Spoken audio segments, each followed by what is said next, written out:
power of books to transform the minds and personalities of their readers can give cause for anxiety as well as for celebration. A cluster of related developments in late medieval Europe brought heightened concern about what people were reading. The spread of literacy and the rise of a far wider reading public, lay as well as clerical, brought greater demand for written material. The availability of paper, a medium far less costly than parchment, made books more readily accessible than they had previously been, and allowed for more abundant supply of reading matter to feed this demand, even before the invention of printing with movable type. And the emergence of silent reading habits made reading a more private activity. Historians have attended to the impact of these developments on medieval heresy, on churchmen's fear that literacy contributed to the diffusion of heretical views, and on the efforts at censorship that ensued. But less work has been done on the dissemination of magical texts, which in some ways represented an even more sinister threat to orthodox culture, and on attempts to control these texts. A book of magic which deliberately and expressly invited contact with demons presented all the hazards of reading in their deepest and most pressing form. Beginning around the early 14th century, possession and use of magical writings becomes a recurrent theme in the records of prosecution. When Bernard de Liscia was accused in 1319 of having used necromancy against the Pope, he was cleared of that charge but nevertheless condemned to prison for merely possessing a book of necromancy.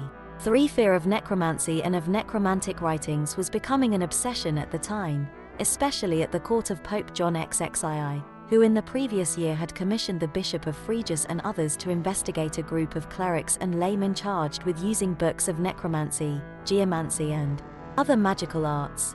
For in 1320 Matteo and Galeazzo Visconti were tried for using necromancy against Pope John. The offense here was actual use of the art. Yet when one witness said he had been shown a book filled with experiments for love, hatred, finding of stolen objects and so forth, the very sight of such a book was evidently cause for horror.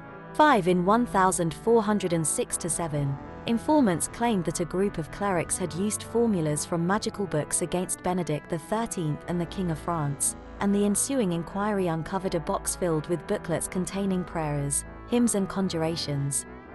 But in 1409, at the Council of Pisa, Benedict in turn was charged with using necromancy and hiring necromancers.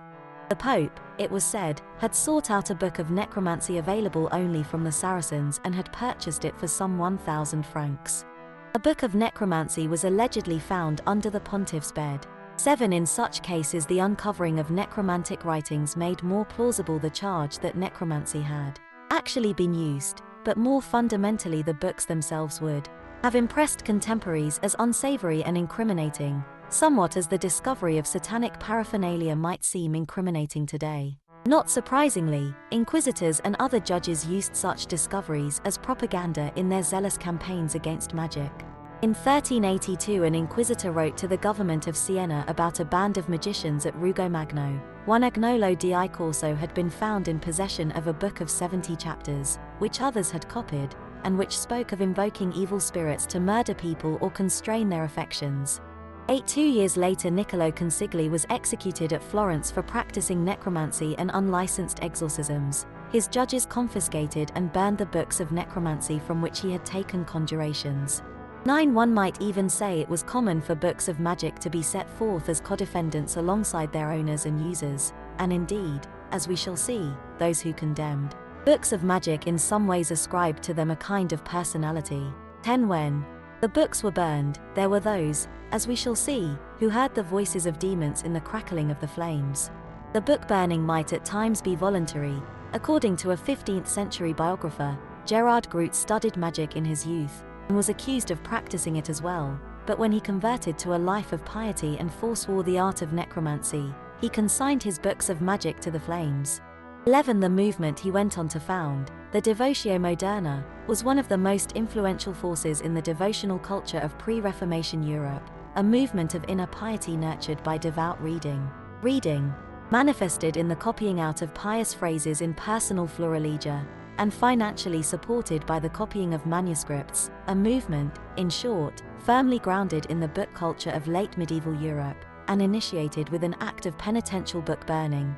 From the early years of Christianity, conversion to Christ had meant, among other things, doing away with books of magic. The scene at Ephesus, as described in the Acts of the Apostles, perhaps epitomized what happened on a smaller scale elsewhere. When Paul arrived in the town and made converts to the new faith, a number of those who practiced magic arts brought their books together and burned them in the sight of all, and they counted the value of them and found it came to 50,000 pieces of silver. By the later Middle Ages, treatment of those found with offending literature was often more judicial than pastoral. To be sure, a monk of Sulby Monastery was treated leniently when he was found possessing books of magic in 1500. A superior in the Premonstratensian order had heard of a brother named Thomas been using books of experiments and gone about paying people generously to teach him the occult arts. Faced with the evidence, one of his books of experiments, he insisted that he owned such books only out of curiosity, not for actual use. The matter was treated as a disciplinary one within the monastic setting, and the brother received a light penance. 13 But in an age when books of this sort were held in deep suspicion, one could never count on such clemency, as Bernard de Liscia well knew. Anything that arouses such deep anxiety is a subject of historical interest, and books of magic hold considerable fascination indeed. To know why books of magic aroused fear, we must gain a fuller understanding of what the books themselves were likely to contain. Most of them no doubt have perished in the Inquisitor's flames, but some eluded detection and have survived. The focus of following chapters in this study is arguably among the most interesting sources we have for the study of medieval magic, a 15th century handbook of explicitly demonic magic, or what contemporaries called necromancy. This compilation is contained in a manuscript in the Bavarian State Library in Munich. To be sure, the text is neither edifying nor profound, nor is it particularly original. In late medieval Europe there were no doubt many compilations equally illustrative of common magical practice, most of them now lost. But among the manuscripts that survive, few are quite as diverse in content, or as full, explicit and candid in their instructions as this work. Detailed examination of such a compilation may most obviously help us understand the mentality of the necromancers themselves who copied such books, whether for curiosity or for use.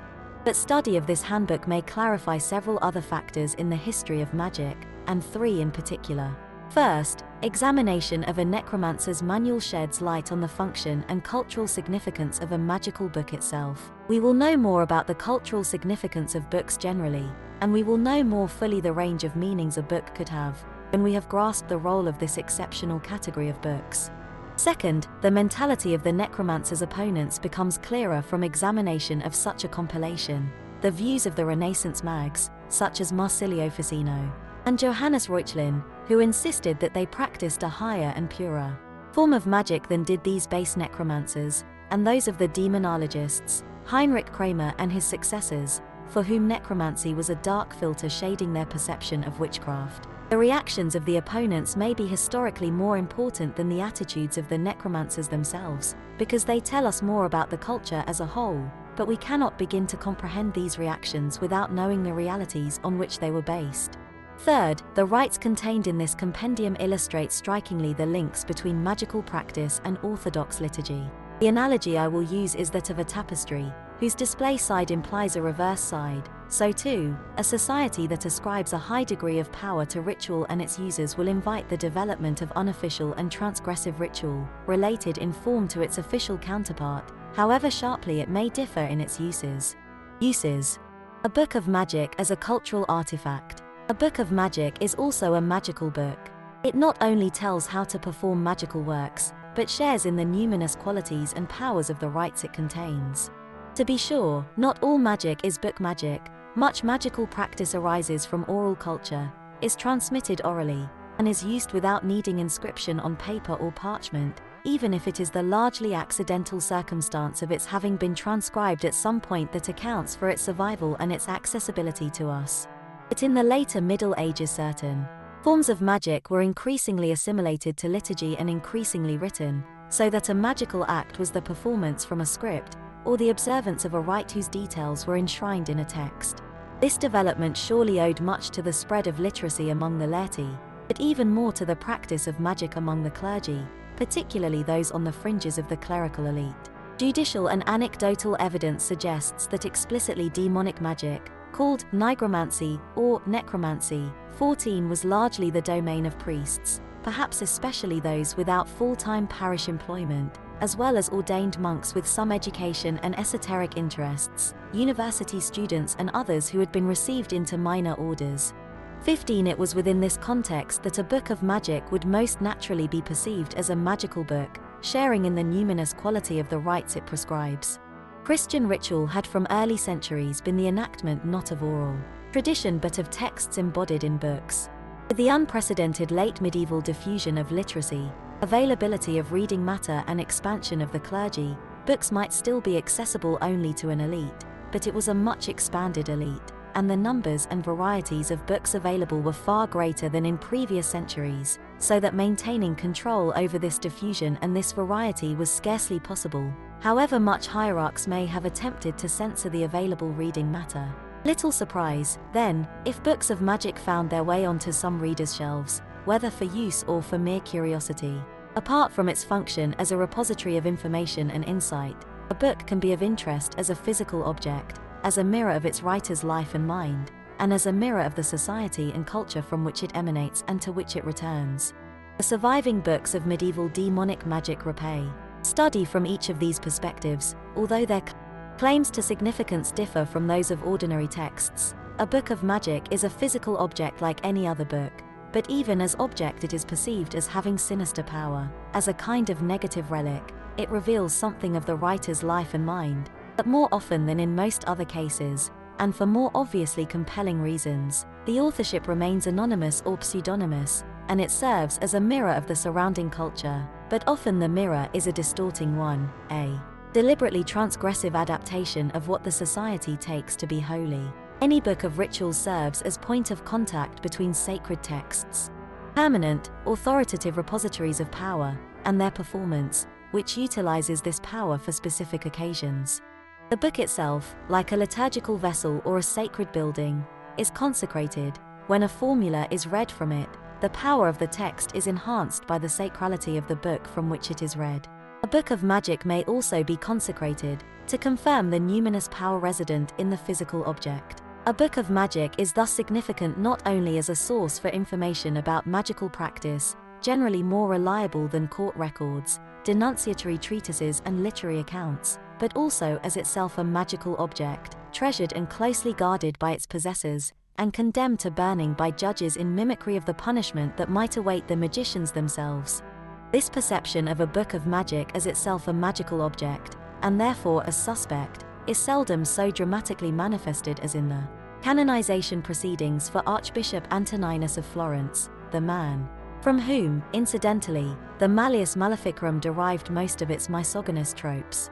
16. One witness to the sanctity of the archbishop told how the saint had gone one day to a barber surgeon of Florence named Master Peter to have his hair cut. During the process, the prelate began to wonder how a man who read no Latin was able not only to cut hair but also to cure the sick people who came to him.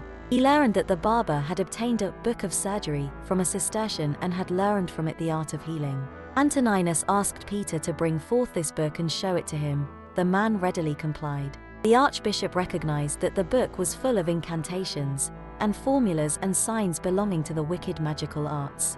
So one day he went to San Marco for lunch, and when certain members of the city's nobility were with him in the cloister after the meal, he had fire brought in an earthen vessel, and he set fire to the book.